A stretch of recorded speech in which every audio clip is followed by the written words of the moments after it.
They're going to put you all back in chains. I mean, you got the first sort of mainstream African American who is articulate and bright and clean and a nice-looking guy. I mean, that's a storybook, man. You cannot go to a 7-Eleven or a Dunkin' Donuts unless you have a slight Indian accent. Poor kids are just as bright and just as talented as white kids. You got more questions, but I tell you, if you have a problem figuring out whether you're for me or Trump, then you ain't black. In a series of never-before-published letters reviewed by CNN, the strength of Biden's opposition to busing comes into sharper focus. On March 25, 1977, Biden wrote, "My bill strikes at the heart of the injustice of court-ordered busing. It prohibits the federal courts from disrupting our educational system." On June 30, 1977, Biden wrote, "Dear Mr. Chairman, I want you to know that I very much appreciate your help during this week's committee meeting in attempting to bring my anti-busing legislation to a vote." Then in 1978, Biden again asked Eastland to put his anti-busing bill before the full Senate, writing, "Your participation in floor debate would be welcomed."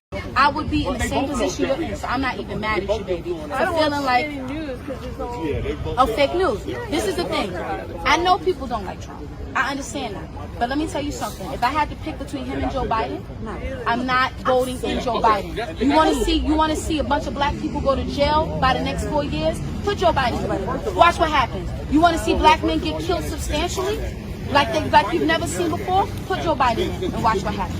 These Democrats, and I'm sorry to say this, I'm not trying to be racist, but they hate black people. These are the same people who fought to keep slavery in. These are the same people who built the KKK. These are the same people who hated us from the beginning. The Republican Party is the party of the blacks. Blacks free, the Republican Party is the only party that the black people actually assisted in finding.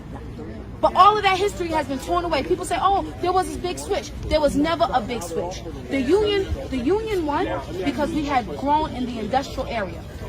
So we were able to get trains and get supplies back to our soldiers while the Confederates were still riding horses. They were not able to get the supplies back fast enough, right? So what happened was once slavery was abolished in the South, the people in the South could no longer make their money from slaves. They had to move to the North to work in the industry to produce. And so the people in the North that already had established themselves in the industry moved to the South.